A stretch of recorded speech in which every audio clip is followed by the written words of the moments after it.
हा सर्वात महत्वाचा मुद्दा आहे, जो आहे शिक्षक भरती 2025 बद्दल। तर बघा, सर्वात प्रथम मी थोडीशी पार्श्वभूमी सांगून देतो। महाराष्ट्र राज्यामध्ये शिक्षक भरती 2017 पासून पवित्र पोर्टल या प्रणालीमार्फत सर्वप्रथम माननीय शिक्षण मंत्री जे विनोद तावडे साहेब होते त्यांच्या हस्ते सुरुवात झाली। पवित्र पोर्टल एक असं पोर्टल आहे जो सगळ्यात पवित्र पद्धतीने शिक्षकाची नेमणूक महाराष्ट्र राज्यामध्ये करत आहे। पहिला टप्पा 2017 मध्ये शिक्षक भरतीचा पार पडला, त्याच्यामध्ये 4000 ते 4500 गुणवत्ताधारक शिक्षक महाराष्ट्राच्या प्रत्येक शाळेमध्ये लाभले। त्यानंतर याचा दुसरा टप्पा 2022-23 मध्ये झाला, त्यामध्ये पूर्ण 30,000 शिक्षकांची नियुक्ती झाली जिल्हा परिषद, नगर परिषद, मनपा व खाजगी संस्थांमध्ये।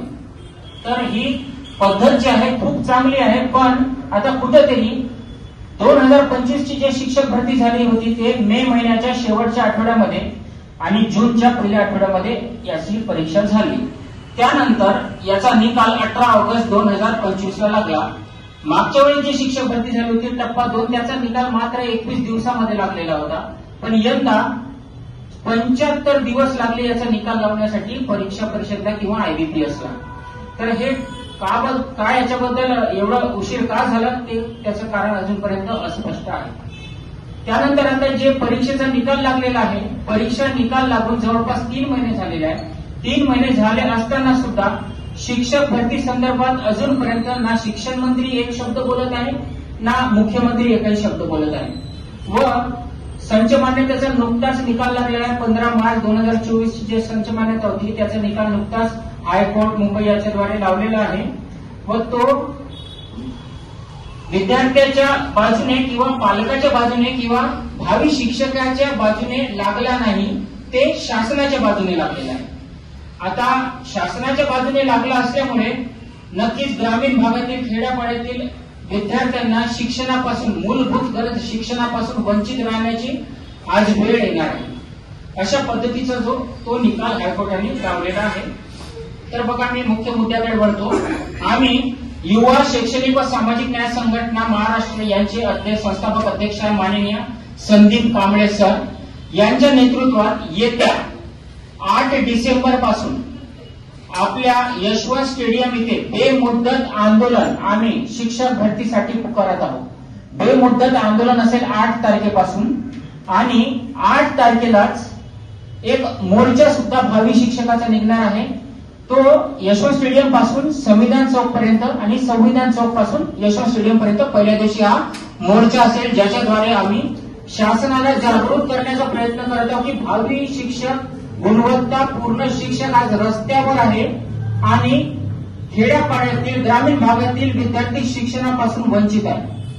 तर आम्ही या जे आमचं आंदोलन आहे त्याच्यामध्ये जे मुख्य आमची मागणी आहे, जे माननीय देवेंद्रजी फडणवीस साहेब मुख्यमंत्री व दादासाहेब भुसे साहेब शिक्षण मंत्री व शिक्षण राज्यमंत्री पंकज भुसे साहेब यांना आमची एक विनंती आहे किंवा मागणी आहे, शिक्षक भरती 2025 कोणत्या पद्धतीने झाली पाहिजे। तर आम्ही थोडक्यामध्ये मी तुम्हाला आमची मागणी सांगून देतो, माननीय मुख्यमंत्री साहेबांपर्यंत या मागण्या पोहोचल्या पाहिजे।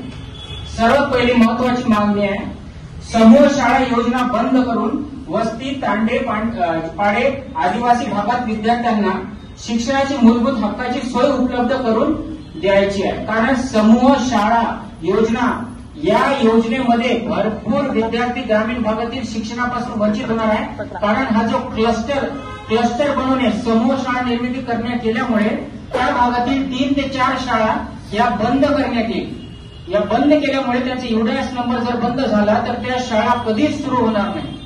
त्यामुळे शाळा बंद करणे तर सोपं आहे, एखादा निर्णय काढून शाळा बंद करू शकते, पण शाळा सुरू करण्यासाठी मंत्रालयामध्ये जाऊन विनंती, मागणी करावं लागते, शिक्षणाधिकाऱ्यांचे पत्र लागते, भरपूर पत्र व्यवहार करावा लागते, तेव्हा ते शाळेला मागणी यशस्वी होऊन मग शाळा सुरू होते। पण बंद करायला मात्र एक पत्र लागतो, म्हणून एकदा काय शाळा बंद झाली तर ते सुरू होत नाही। म्हणून ग्रामीण भागातील विद्यार्थी शिक्षणापासून वंचित नाही राहायला पाहिजे, हा आमचा मुख्य मुद्दा आहे। दुसरा, पवित्र पोर्टल नोंदणी सुरू करून नवीन शैक्षणिक धोरणानुसार, जो आता NEP 2020 आलेला आहे त्यानुसार कंत्राट शिक्षकाऐवजी कायम जिल्हा परिषदच्या 100% रिक्त शिक्षकांच्या 1 ते 8 विशेषतः 8वी ते 10वी व 11वी 12वी जागा भरण्यात यावी, पण ते पूर्णपणे कंत्राटी तत्वावर नसावी. त्यानंतर तिसरा मुद्दा आहे एक भरती एक पद एक बिंदू प्रक्रिया. आता ही प्रक्रिया काय तुम्हाला सांगतो. 2022-23 मध्ये जे शिक्षक भरती झाली होती त्यामध्ये एकच उमेदवार परत परत निवड होत होता. त्यामुळे ज्या विद्यार्थ्यांना किंवा ज्या अभियोग्यताधारकांना थोडे कमी मार्क होते तो कधी यादीत आलाच नाही. त्याचं कारण असं आहे, एखादा 200 पैकी एखाद्याला समजा 150 मार्क मिळालेले आहे, त्याचं सिलेक्शन सगळ्यात पहिले त्याची पात्रता पाहिली जाते. त्याची पात्रता 11वी 12वी साठी आहे, तर तो 11वी 12वीच्या इथे सिलेक्ट झाला. त्यानंतर पुन्हा जेव्हा यादी लागली तर 9वी 10वी मध्ये सुद्धा तो पात्र होता, त्याचा पुन्हा 9वी 10वी मध्ये आला. तो 11वी 12वीच्या याच्यात जॉईन झाला तरी त्याचा 9वी 10वी यादीत नाव आला, 6वी ते 8वीच्या यादीत नाव आला, 1ली ते 5वी म्हणजे त्याच्याजवळ पात्रता सर्व होते. त्या एका व्यक्तीचं 4 ते 5 वेळा यादीत नाव आला. त्यामुळे 4 जणांची संधी हुकली, कारण तिथं गैरहजर तो होता, त्यामुळे तो पद वाया गेला. तर अशा पद्धतीची ते भरती न होता एक बिंदू एक पदावरच भरती झाली पाहिजे. म्हणजे एकदा ज्याचं नाव 11वी 12वी मध्ये यादीत नाव सिलेक्शन झालं तर तो भरतीमधून बाद झाला पाहिजे. त्यानंतर जो खालचा विद्यार्थी आहे त्याची निवड झाली पाहिजे, म्हणजे कट ऑफ ऑटोमॅटिकली कमी येईल, जास्तीत जास्त अभियोग्यताधारक शिक्षक म्हणून रुजू होतील. तर हा एक मुद्दा आहे आपला. त्यानंतर आहे आश्रमशाळा, समाज कल्याण व अल्पसंख्याक शाळा शिक्षकांची भरती पवित्र पोर्टल मार्फत झाली पाहिजे. कारण हे पवित्र पोर्टल एकदम सरळ आहे, सोपं आहे, याच्यात गैरव्यवहार होण्याची शक्यता खूप कमी आहे. त्यानंतर बघा, नवीन संचमान्यता धोरणानुसार 0 ते 20 पटसंख्या असलेल्या शाळेत कंत्राटी किंवा सेवानिवृत्त शिक्षकऐवजी पवित्र पोर्टल मधून बीएड बीएड पात्रता गुणवत्तापूर्ण उमेदवार कायम शिक्षक म्हणून नेमणूक झाली पाहिजे. त्यानंतर माननीय सर्वोच्च न्यायालय यांनी दिलेल्या सिव्हिल अपील नंबर 1385/2025 व अन्य याचिकेवरील अंतिम निर्णयानुसार सर्व निर्देशांची कठोर अंमलबजावणी शिक्षक भरती 2025 मध्ये झाली पाहिजे.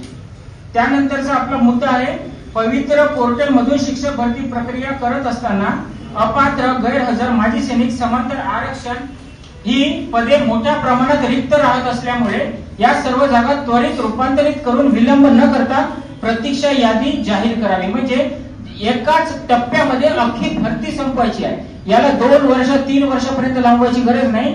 एकाच टप्प्यामध्ये जेवढ्या रिक्त जागा त्या भरून त्याच्यासोबत वेटिंग लिस्ट लागली पाहिजे. त्यानंतर महानगरपालिका, नगर परिषद, कटक मंडळच्या अस्थापनामध्ये मोठ्या प्रमाणात रिक्त पदे असल्याने याकडे गांभीर्याने लक्ष देऊन तेथील 100% रिक्त पदे कायम भरण्यात यावी.